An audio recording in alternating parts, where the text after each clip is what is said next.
Hello दोस्तों, स्वागत है आप सभी का एक बार फिर से। जैसा कि उत्तराखंड लोक सेवा आयोग द्वारा एक बार फिर से इंटरव्यू की डेट्स उत्तराखंड पीसीएस की डिक्लेयर करी जा चुकी हैं और कुछ बच्चों के अभी डिक्लेयर एग्जाम इंटरव्यू की डेट आ भी चुकी हैं। तो इस वीडियो में मैं आपको एक वो लास्ट मोमेंट पे जो चेकलिस्ट होती है उसके बारे में बताऊंगा कि इंटरव्यू के टाइम पे आपको किन चीज़ों का विशेष रूप से ध्यान देना है और क्या वहाँ पर नहीं करना है। तो जो लोग इंटरव्यू देने जा रहे हैं उनके लिए ये वीडियो बहुत इंपॉर्टेंट हो सकता है। तो आइए चलिए देखते हैं। सबसे पहले हम ड्रेस कोड की बात करते हैं और कई ऐसे कैंडिडेट्स हैं, अभ्यर्थी हैं जिनके दिमाग में ड्रेस कोड की बात है। तो सिंपल सबसे ज़रूरी है कि आप एक फॉर्मल ड्रेस पहने। फॉर्मल ड्रेस में मेल के लिए शर्ट और ट्राउज़र और या फिर सूट पहन सकते हैं विद टाई। फीमेल के लिए साड़ी या सूट दोनों में से कुछ भी पहन सकते हैं। एक डिसेंट ड्रेस बहुत ज़रूरी है। ड्रेस पे बहुत ज़्यादा फोकस नहीं करना है, लुक पे भी बहुत ज़्यादा फोकस नहीं करना है। मार्क्स आपको वहाँ पर आप क्या बोलते हैं, किस तरीके से बोलते हैं, इस चीज़ के मिलते हैं, लेकिन फिर भी एक डिसेंट फॉर्मल ड्रेस बहुत ज़रूरी है। तो इसलिए ये क्या हमारी मेल और फीमेल का ड्रेस कोड हो सकता है। अगर नॉट कंफर्टेबल विद टाई और साड़ी, कई ऐसे लड़के होते हैं जो कि टाई के साथ कंफर्टेबल नहीं होते और कई ऐसी फीमेल कैंडिडेट्स होती है जिनको साड़ी के साथ कंफर्टेबल नहीं होती, क्योंकि अगर आपने पहले साड़ी की प्रैक्टिस नहीं करी है और आप उस दिन इंटरव्यू में साड़ी पहन के चले जाएं तो पॉसिबली आपका पूरा ध्यान जो होता है वो साड़ी संभालने में ही चला जाता है। तो अगर आपके साथ ये प्रॉब्लम है तो आप साड़ी को ना पहने। इसी तरीके से जिन मेल कैंडिडेट्स को टाई बहुत अनकंफर्टेबल लगती है उसे वो अवॉइड करें और इन चीज़ों के आपके मार्क्स इससे कोई कटते या बढ़ते नहीं हैं। एक बेसिक डिसेंट फॉर्मल ड्रेस ज़रूरी है, चाहे आप साड़ी पहने या सूट पहने या फिर आप मेल के केस में अगर आप टाई पहने या ना पहने इससे कोई ख़ास फ़र्क नहीं पड़ता। लेकिन जो भी आप पहने उसमें आप कंफर्टेबल हों, ऐसा ना हो कि आप ड्रेस को ही सँभालने में लग जाएँ और जो कंटेंट वहाँ पे आप बता रहे हो, जो आप बोल रहे हैं या जो आपके अंदर चीज़ें हैं वो वहाँ पर ना निकल पाएँ और आपका पूरा ध्यान अपने लुक पे या कपड़ों पे ही रह जाए, उसको आपको अवॉइड करना है। सूट एंड हॉट समर ये मेल्स के लिए बहुत इंपॉर्टेंट है कि अभी क्योंकि बहुत गर्म मौसम स्टार्ट हो चुका है, क्या आप सूट पहन सकते हैं, कोट आपका कोट पहन सकते हैं या नहीं पहन सकते। इसमें एक वो है कि जनरली अगर आप पहन लेते हैं तो उसको गलत नहीं माना जाता, क्योंकि ये है कि आप क्योंकि आप इंटरव्यू देने गए हुए हैं और आपको लगता है कि आप एक फॉर्मल ड्रेस में जा रहे हैं तो आप इसे पहन सकते हैं। इन केस आप नहीं पहनना चाहते, फिर वही जो कि मैंने अभी पहले कहा था कि आप अनकंफर्टेबल फील करेंगे गर्मी में, तो आप इसे ना भी पहने। तो यदि मैं अपने इंटरव्यू की बात करूँ, तो मैं कभी सूट नहीं पहनता था और ना ही मैं टाई पहनता था। मैं प्लेन शर्ट और पैंट में जाता था। उसके अलावा मैं और हाँ, एक और इम्पोर्टेंट चीज़ है कि जो आप बेल्ट पहने, वो बहुत लंबी बेल्ट ना हो और लूज़ बेल्ट ना हो। छोटी बेल्ट लें और टाइट बेल्ट लें, ये बहुत इम्पोर्टेंट है मेल्स के लिए। ये देखिए, अब ये मैंने एक यहाँ पर आपको जस्ट शो कि हमें बहुत फॉर्मल क्लोथ्स पहनने हैं लेकिन कलरफुल ना हो। जैसे ये देखिए इस टाइप की colourful clothes, colourful suits. In case of female candidate sari, लेकिन इस तरीके की जो डिजाइनर साड़ीज़ हैं वो अवॉइड करनी है। ये क्योंकि उत्तराखंड का इंटरव्यू देने जा रहे हैं तो ये पिछौड़ा मतलब जस्ट टू इंडिकेट कि हमें बहुत डिजाइनर क्लोथ्स को नहीं पहनना है, सिंपल क्लोथ्स को पहन के जाना है फॉर्मल। एक इधर और ये है देखिए, टू मच स्किनी क्लोथ्स, मतलब ठीक है ये फॉर्मल ड्रेस लग रही है लेकिन क्या देखिए बहुत ही स्किनी पैंट और शर्ट है, तो इस टाइप की जो टाइट फिट है उसे अवॉइड करना है। एक वेल फॉर्मल जो फिटिंग होती है उसको लेके हमें जाना है। इस तरीके की स्किनी क्लोथ्स को नहीं पहनना। गॉगल या चश्मा, अगर आप चश्मा पहनते हैं तो सिंपल इस टाइप की चश्मा, से yes to this, not to this kind of designer goggles और कलर्ड चश्मे पहनना जनरली अच्छा नहीं माना जाता इंटरव्यू में। तो सिंपल और ट्रांसपेरेंट टाइप के जो हमारे चश्मे हैं वो पहनिए, वो आपके लिए क्या रहेंगे, अच्छे रहेंगे। Avoid too much makeup. Interview boards इस मतलब इन चीज़ों से नंबर घटते बढ़ते नहीं है, लेकिन इट गिव्स एन इम्प्रेशन कि आप किस तरीके की पर्सनैलिटी हैं। तो बहुत ज़्यादा मेकअप ना करें for girls and for male, ये आप ध्यान रखें इस बात को। अब हम ये बात कर रहे हैं कि आप इंटरव्यू बोर्ड से पहले, आप इंटरव्यू देने से पहले बाहर एक जो रूम है उसमें बैठे हुए हैं और वहाँ पे कई सारे कैंडिडेट्स बैठे हैं। तो जनरली कुछ लोग ऐसा सजेस्ट करते हैं कि अगर आप टेंशन फ्री रहना चाहते हैं, तो आप आपस में बातचीत करते रहिए, उससे आप क्या रहेंगे, आपको टेंशन नहीं होगी। लेकिन ये तरीका अच्छा नहीं है। पर इसमें सबसे अच्छा है कि avoid discussions, debate and quarrel before interview. आप जब वहाँ पर बैठे हुए हैं तो किसी तरीके का डिस्कशन फालतू का, डिबेट्स और कोई झगड़े या इस टाइप की चीज़ वहाँ पे ना करें। तो इसको बिल्कुल अवॉइड करें क्योंकि ये आपको क्या करती है, मेंटली डिस्टर्ब करती है और जब आप बोर्ड के सामने बैठते हैं तो आप अपने ओरिजिनल आइडिया और जो आपका बेस्ट है वो नहीं दे पाते। तो avoid this kind of things, say yes to this, very calm and cool and thinking personality. आप शांत खड़े हैं, बैठे हैं या कुछ भी करें, आप अपने ध्यान अपने ही में रहें तो ज़्यादा अच्छा है रादर देन कि इस टाइप की एक्टिविटीज़ में इन्वॉल्व्ड हों। How to move chair. अब आप क्या है कि आप अंदर चले गए, जब आप अंदर जाएँगे तो जो आप चेयर मूव करते हैं ना, it shows a lot about your personality. अगर आप चेयर मूवमेंट एक हाथ से करते हैं तो अच्छा नहीं माना जाता। तो जब आप बोर्ड के सामने बैठेंगे, तो उठने के लिए या बैठने के लिए कभी भी एक हाथ का यूज़ ना करें चेयर के मूवमेंट के लिए, दोनों ही हाथों से चेयर को मूव करें और हल्का से उठा लें ताकि उसमें बहुत ज़्यादा आवाज़ नहीं होनी चाहिए। दूसरी चीज़ ये है कि जो आप चेयर आप जब एडजस्ट करें बैठने से पहले, तो उसको टेबल से थोड़ा दूर एडजस्ट करें ताकि जब आप उठें तो आपको चेयर को धक्का देके ना उठना पड़े। तो कोशिश ये करनी है कि हमारी जो टेबल है और जो चेयर है उसके बीच में इतना गैप हो कि आप उसमें खड़े हो सकें आसानी से, बिना चेयर को मूव किए हुए, और चेयर का मूवमेंट हमेशा एक हाथ से होगा। सैल्यूटेशन, जब आप एंटर करते हैं, आपने परमिशन ली अंदर जाने की, तो जब आप ये आपका इंटरव्यू बोर्ड बैठा हुआ है तो सैल्यूटेशन का जो हमारा होता है उसमें सबसे पहले आप जो फीमेल मेंबर है, कुछ अगर आपके चेयरमैन जो है वो मेल हैं, तो आप उनको पहले विश नहीं करेंगे। सबसे पहले जो विश किया जाता है वो हमेशा फीमेल जो मेंबर हैं उनको विश करेंगे, बोर्ड मेंबर्स को, फिर चेयरपर्सन को एंड फिर अदर मेल मेंबर्स को। और जो मेल मेंबर्स को आप एक साथ भी विश कर सकते हैं। एक-एक सिंगल विश करना सबको ज़रूरी नहीं है, लेकिन फीमेल मेंबर को और चेयरपर्सन को, इनको दोनों को आपको अलग-अलग सैल्यूटेशन विश करना पड़ेगा, जो भी होगा, गुड मॉर्निंग, गुड आफ्टरनून। और इस बात का ध्यान रखना बहुत ज़रूरी है कि आप कहीं गलती से या घबराहट में शाम को गुड मॉर्निंग ना कहते हैं या मॉर्निंग में गुड आफ्टरनून ना कहते हैं, इस बात का थोड़ा-सा ध्यान रखें कि हमें वहाँ पर क्या बोलना है।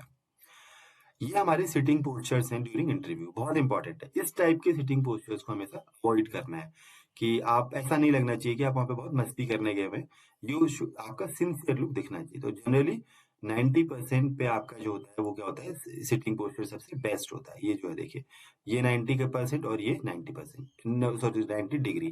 तो इस टाइप के हमें सिटिंग पोस्चर्स रखने होते हैं। इस टाइप के रिलैक्स और जॉली मूड के जो हमारे इंटरव्यू के बोर्ड के सामने सिटिंग पोस्चर्स होते हैं वो अच्छे नहीं माने जाते। हैंड पोस्चर्स, आप हैंड को कैसे रखेंगे? ये इस टाइप के जो हैंड पोस्चर्स हैं बहुत बहुत अच्छे नहीं माने जाते, जिसमें कि आप देखिए यहाँ पे इन्होंने क्रॉस कर रखा है। इसमें क्या है देखिए, ये कुछ बहुत ज़्यादा जेस्चरिंग कर रहे हैं। ये कभी आँख, कभी नाक खुजला रहे हैं। तो इस टाइप के जो हैंड पोस्चर्स होते हैं, हैंड मूवमेंट होते हैं, वो क्या है, अच्छे नहीं माने जाते। इंटरव्यू बोर्ड के सामने इस टाइप का जो हैंड मूवमेंट है या फिर हैंड का जो पोस्चर है वो क्या होता है, अच्छा माना जाता है। दिस शोज़ कि आप बहुत कॉन्फिडेंट हैं और आप बहुत अच्छे से, मतलब वेल प्रिपेयर्ड हैं।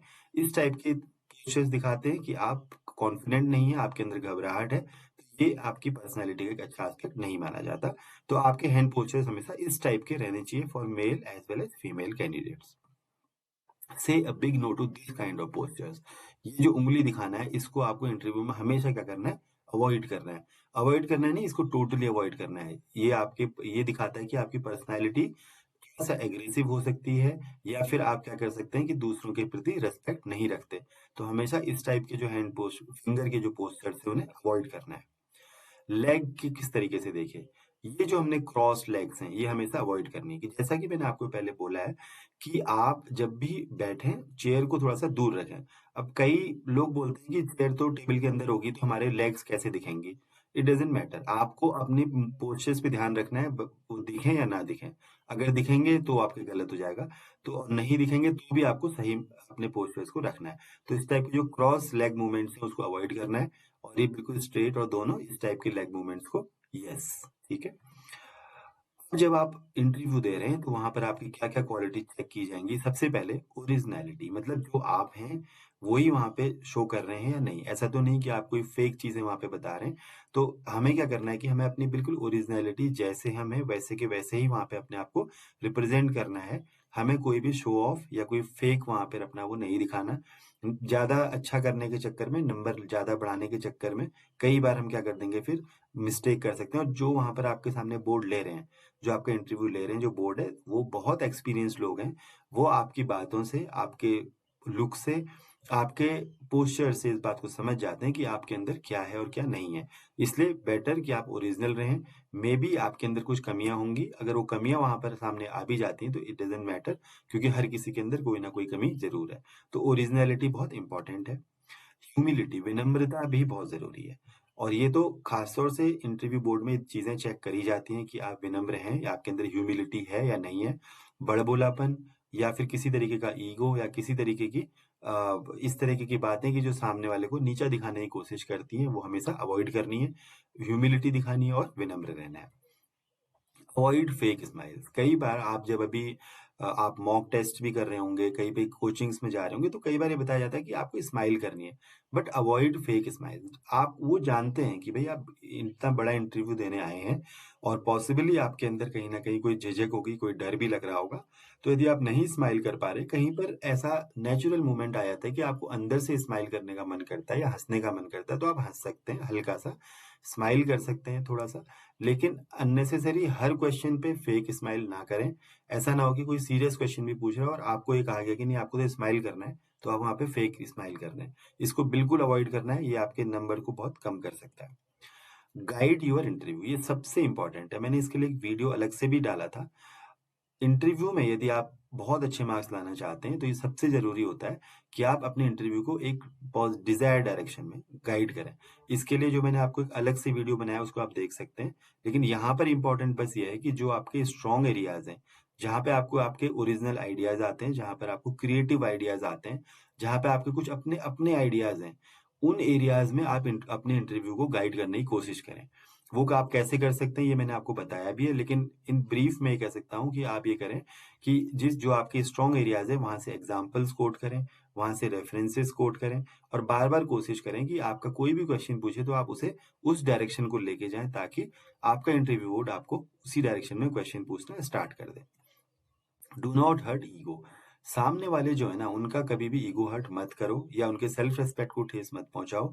इवन अगर वो कहीं पर कुछ गलत भी बोल रहे हैं, तो जस्ट एक्सेप्ट इट और कहिए कि ठीक है, मैं आई विल गो, मैं बाहर जाऊंगा और इस चीज पे देखूंगा कि इसमें क्या है, लेकिन मेरी नॉलेज के अनुसार तो अभी ये है। तो एनीवेज, मतलब उनके ईगो को हर्ट नहीं करना है, वहां बहस नहीं करनी है, उनसे किसी भी तरीके से झगड़ना या उनसे उनके जो जो चीजें बोल रहे हैं उनको काटना नहीं है। उनके कभी भी ईगो को हर्ट मत करना इंटरव्यू पर। Avoid controversies. ऐसे टॉपिक्स जो कंट्रोवर्शियल हैं, उनसे हमेशा बचे रहना अच्छा है, अनटिल अनलेस कि तुमसे क्वेश्चन पूछ लिया जाए। फॉर एग्जाम्पल, जैसे कास्ट से रिलेटेड इश्यूज हैं या फिर कोई हमारे कम्युनलिज्म या रिलीजन से रिलेटेड इश्यूज हैं या फिर रीजनलिज्म, लैंग्वेज, तो कोई भी ऐसे कंट्रोवर्शियल इशू हैं जहां पर की कंट्रोवर्सी सामने आ सकती है, उससे आपको बचना है। इसी तरीके से जैसे अगर हम उत्तराखंड की बात करें, तो पहाड़ी या फिर क्या कहते हैं, प्लेन्स के या बाहर के, इस टाइप के जो हमारे इश्यूज हैं, कुमाऊनी, गढ़वाली, उनसे हमें इसे क्या करना है, हमें अवॉइड करना है। हमें कहीं पर भी ये अपने ओर से नहीं डालना। यदि उनसे क्वेश्चन पूछा जाता है, तो उनको बहुत ही टैक्टफुली हैंडल करके किसी तरीके से उस कंट्रोवर्शियल टॉपिक से बाहर आना है। Don't hesitate in saying sorry. अगर आपको कोई चीज नहीं आती है, तो उसको बहुत ही ह्यूमिलिटी से, कि मुझे नहीं आता है, एक्सेप्ट करना बहुत अच्छा माना जाता है इंटरव्यू में। कभी भी ये ना सोचें कि क्वेश्चन का आंसर नहीं दे पाना आपके इंटरव्यू में गंदे मार्क्स कर आपके इंटरव्यू के मार्क्स कम कर देगा। ऐसा नहीं होता। यदि आपको कोई चीज नहीं आती है, तो वहां पर आप ब्लफ मारने के बजाय या इधर उधर गुजारने के बजाय या कहते बीटिंग अराउंड द बुश, मतलब इधर उधर की बातें करने के बजाय आप स्ट्रेट सॉरी और वहां से बाहर निकल जाइए, ताकि आपका वो टॉपिक वहीं पर बंद हो जाए। डेल डीप। ये पर्सनैलिटी आपकी चेक ज़रूर करी जाती है इंटरव्यू में कि आप किसी भी टॉपिक पे कितनी गहराई से सोचते हैं, कितनी डीप आप उसमें थिंकिंग रखते हैं। तो कोशिश ये करना है कि हमें ये एस्पेक्ट अपनी पर्सनैलिटी का वहाँ पे दिखाना है कि जो भी हम टॉपिक है, उस पे आप हमें डीप थिंकिंग रखते हैं, हम सोचते हैं और हम उस पे अंदर तक जानते हैं चीज़ों को। ओरिजिनैलिटी, क्रिएटिव और इनोवेटिव आइडियाज़ बहुत अच्छे माने जाते हैं इंटरव्यू में। देखिए, ऐसा है कि हर किसी के पास हर चीज़ में ओरिजिनल आइडियाज़ नहीं होते, क्रिएटिव आइडियाज़ नहीं होते और इनोवेटिव आइडियाज़ भी नहीं होते। लेकिन हमारी लाइफ में या हमारे हमने कुछ ऐसे टॉपिक्स हमारे होते हैं, या फिर हमारी जैसे जॉब से रिलेटेड चीज़ें हो सकती हैं, या फिर अगर आपने कभी किसी टॉपिक में आपका बहुत अच्छा इंटरेस्ट है, तो वहाँ पे अगर आपको कोई ऐसा ओरिजिनल आइडिया आ जाता है या क्रिएटिव आइडिया आपको पहले से आता है या फिर आपने कोई इनोवेटिव आइडिया सोचा है वहाँ पे, और अगर आप तो आपको करना क्या कि पहले आपको गाइड करना है इंटरव्यू को, उस डायरेक्शन में लेके जाना है और वहां पर फिर अपने उन आइडियाज को बोलना है। बोलना है। ये आपको हमेशा क्या करते हैं, बहुत अच्छे मार्क्स दिलवाते हैं। तो यदि आपके पास किसी भी टॉपिक पे ओरिजिनल आइडिया है, क्रिएटिव आइडिया है या इनोवेटिव आइडिया है, तो आप उसे ज़रूर वहाँ पे बोलें। से नो टू बैकग्राउंड बिल्डिंग, भूमिका बंधन बहुत मतलब टू द पॉइंट आपको बोलना है। कोई लंबी चौड़ी भूमिका बंधन आपको यहाँ पे नहीं करनी है, कोई बैकग्राउंड बिल्डिंग नहीं करनी है। उससे क्या होता है कि आप अपने टाइम को खराब करते हैं और अपने इंटरव्यू को डिसइंटरेस्टिंग बना देते हैं। मतलब इंटरेस्टिंग वो होता है कि आप टू द पॉइंट बोलें। जैसे मैं अगर आपको एक एग्जाम्पल दूं कि सपोज वो आपसे एक क्वेश्चन पूछते हैं कि उत्तराखंड में चीड़ फॉरेस्ट बहुत एक्सपेंड कर रहे हैं, बांज के फॉरेस्ट कम हो रहे हैं, आपका इस बारे में क्या मानना है, आप या इसके क्या नुकसान है, इस टाइप से कोई क्वेश्चन पूछते हैं। यहाँ पर आपको अब आपको इस पे नहीं जाना कि उत्तराखंड की वेजिटेशन ये है, उत्तराखंड की टेम्परेचर ये है, यहाँ का क्लाइमेट ऐसा है तो ऐसी वेजिटेशन होती है। तो वो बैकग्राउंड बिल्डिंग नहीं करनी, आपको डायरेक्ट आ जाना है कि बांज की फॉरेस्ट की बांज की जो ट्री है उसकी ये क्वालिटी है, चीड़ के ट्री की ये क्वालिटी है, इससे ये नुकसान है और इससे ये फायदे हैं। बिल्कुल टू द पॉइंट आपको बोलना है। कहीं पर भी आपको जैसे अभी क्योंकि इलेक्शंस चल रहे हैं, तो हो सकता है कि वो आपसे इलेक्शंस पे क्वेश्चन पूछें।